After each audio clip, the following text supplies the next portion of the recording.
Welcome back, explorers. Waving hand sign. Whether you're new here or coming back for more, we're diving deep into another fascinating culture today, so stick around, enjoy the journey, and don't forget to like and subscribe.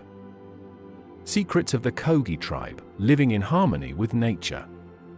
Hidden deep in Colombia, Sierra Nevada de Santa Marta are the Kogi tribe, the guardians of ancient traditions that have survived from the Inca and Aztec civilizations.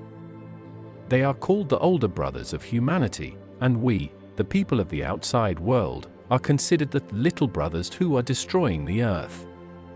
The Kogi believe that their mission is to protect the heart of the world by maintaining the balance of nature through rituals and spiritual practices. Their life is not just about survival, but a deep connection with the cosmos, where every step, every object has a sacred meaning. Imagine, their houses, woven from palm leaves, stand on the slopes of the mountains, surrounded by jungle, where there is no electricity, cars, or internet. Mornings begin with a ritual. Men chew coca leaves to tune into a spiritual connection with nature, and women cook food over an open fire. Their diet is based on corn, beans, and cassava, which they grow on terraced fields. They get their water from mountain streams, which they consider sacred. Every day is a labor for harmony. Men weave cotton clothes, and women weave bags that symbolize the womb of Mother Earth. Their clothes are white, made of rough cotton, reflecting purity and a connection with the spirits. The Kogi have no written language, but their knowledge is passed down orally through Mamos, spiritual leaders who teach children from infancy. Mamos spend years in caves, meditating in the dark to understand the laws of the universe. Their life seems simple, but every detail is imbued with meaning. Even the location of their houses corresponds to the starry sky. The Kogi do not just live, they maintain the balance of the world, which, in their opinion, we are destroying. Their isolation is not an accident, but a conscious choice to preserve their traditions from the influence of the outside world. Small blue diamond, surviving in the harsh mountains, wisdom of the ancestors. The Kogi live in one of the most inaccessible regions of Colombia, where mountain trails and dense jungle create a natural barrier. Their survival is an art based on knowledge of nature. They do not hunt, as they believe that killing animals upsets the balance. Instead, they cultivate the land using ancient farming methods that do not deplete the soil. For example, they alternate planting corn and beans to maintain fertility. Their tools are simple: wooden hoes, stone millstones. Water is the key to their life, and they carefully guard the springs, performing rituals to appease the water spirits. The Kogi believe that nature is alive, and every tree, river, and mountain has a soul. Their calendar is based on the movement of the stars and the rainy seasons, which allows them to accurately determine the time of planting. Diseases are treated with herbs and mamo rituals that diagnose imbalances in the body or spirit. For example, if a person is sick, a mamo may perform a ceremony with singing and herbs to bring back the soul. The Kogi do not use modern medicine, relying on the knowledge passed down by their ancestors. Their houses are built without nails, from natural materials, so as not to harm the earth. They do not know hunger, since their lands are fertile, but their life requires discipline. Each member of the tribe works for the common good. Children learn from an early age to collect firewood, weave, or cook, so as to be part of the system. This is not just survival, it is a philosophy where man is only one part of the great circle of life. The Kogi avoid technology, believing that it separates man from nature. Their resilience to external threats, be it drought or flood, is based on a deep respect for the earth, which they call a Luna, the great spirit that connects all life. Small blue diamond family and community. Who rules the Kogi? Kogi society is strictly hierarchical, but this hierarchy is based on spiritual wisdom, not on power or wealth. The head of the community is the Mamo, a spiritual leader who not only conducts rituals, but also resolves conflicts, distributes resources, and teaches the youth. The mamo is chosen in childhood. Boys who have shown spiritual strength are sent to caves for years, where they study in the darkness, learning the laws of Aluna. The Kogi family is not only parents and children, but the entire community. Marriage is considered a sacred union, strengthening the connection with nature. The groom must prove his maturity by participating in rituals and working for the community. Women are highly valued. They not only raise children, but also participate in fertility rituals. For example, the birth of a child is accompanied by a ceremony where the baby is washed in a sacred spring to connect him with the spirits. Children grow up in strict discipline, learning to respect nature and their elders. The Kogi have no concept of personal property. Land, food, and resources belong to everyone. Conflicts are rare, as the mamo resolve disputes through rituals and conversations. For example, if two people quarrel, the mamo might force them to chew coca together to restore harmony. Women and men have distinct roles, but are spiritually equal. Women weave sacred bags, and men perform rituals. Old age is respected. Older people become advisors, passing on knowledge. Death is perceived as a return to Aluna, and funerals are accompanied by long chants. This system makes the Kogi close-knit, but closed to the outside world, as they see us as a threat to their harmony. Their community is a microcosm, where everyone knows their place and lives for the common good. Small blue diamond, love and marriage, soul connection rituals. Among the Kogi, marriage is not just a union of two people, but a spiritual connection that should serve the harmony of the world. The choice of a partner is made under the guidance of the mamo, who assess the spiritual compatibility of the couple. The young man must prove his readiness for marriage by completing community tasks, for example, building a house or spending a night in ritual meditation.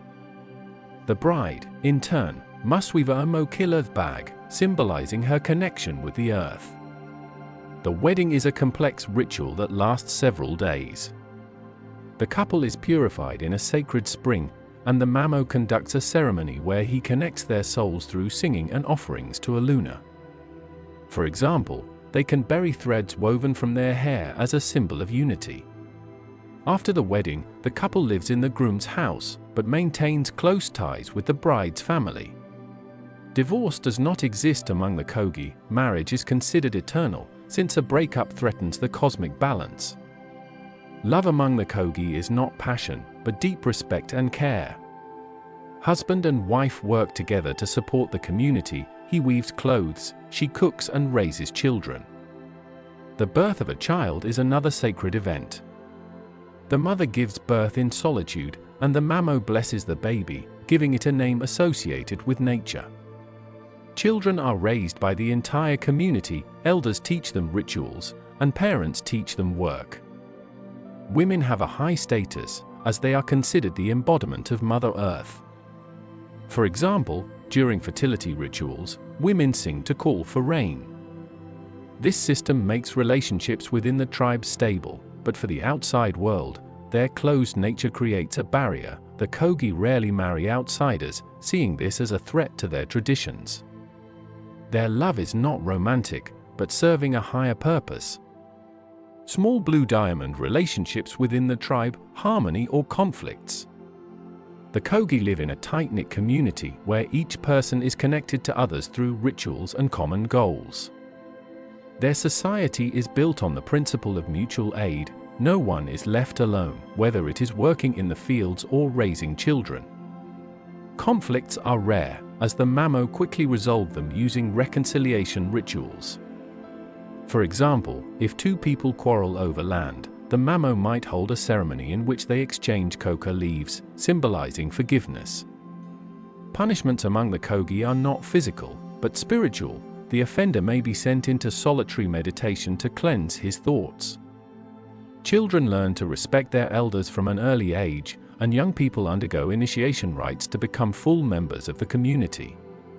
For example, young men spend the night in the jungle, learning to listen to the voices of nature. Women and men are equal in spiritual life. But their roles are divided. men are engaged in rituals and farming, women in weaving and home care. This clear structure prevents chaos, but requires strict adherence to tradition. The Kogi believe that any discord within the tribe threatens peace, so they avoid arguments. Their language, Kogian, is full of metaphors related to nature, which helps express emotions without aggression. For example, instead of "I am angry," they might say, "My heart is like a rushing river." This poetry softens communication. Rituals play a key role. Every evening, the community gathers to sing and share stories, strengthening the bond. Even death does not break these ties. The Kogi believe that the dead become spirits who help the living. This cohesion makes them resilient, but closed. They do not trust outsiders, fearing that they will disturb their harmony. Small blue diamond attitude to the outside world: we are dead for them. The Kogi call us, the people of the outside world, little brothers who have lost touch with nature. They believe that we are dead, not in a physical sense, but in a spiritual sense, because we are destroying the earth by cutting down forests and polluting rivers. They have an ambivalent attitude towards us. On the one hand, they see us as a threat; on the other, they believe that they must awaken us. The Kogi avoid contact with the outside world, living in isolation, but sometimes they send memos to deliver their messages. For example, in the 1990s, they first reached out to the world through a BBC documentary, Message from the Big Brothers, in which they called on humanity to stop the destruction of nature. They do not ask for help, but for respect for the earth. Their prophecies are grim. The Kogi believe that the world is on the brink of destruction, and only they can save it if we listen to them.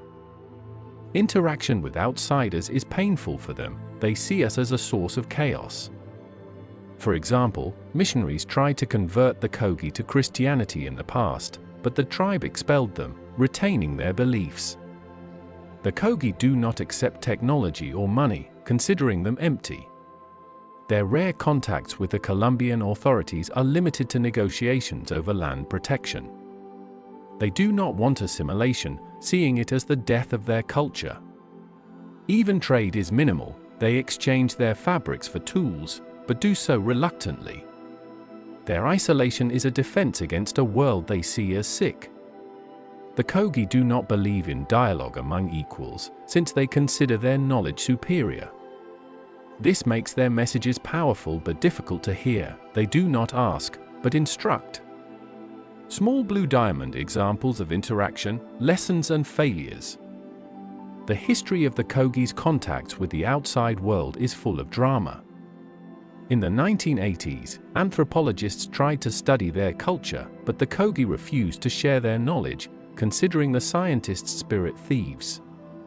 One famous case was an expedition in the 1990s, when the Colombian government tried to build a road through Kogi land. The tribe organized protest rituals, and the memo claimed that the road would destroy sacred sites. The project was eventually abandoned, but tensions remained. Another example is a 1990 BBC film, which was a rare case of the Kogi speaking out.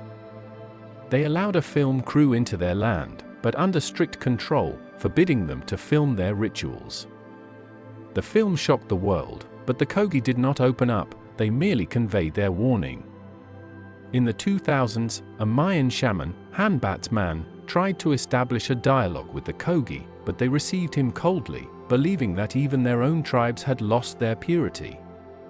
In the 2010s, environmentalists from Europe visited the Kogi to support their struggle for land.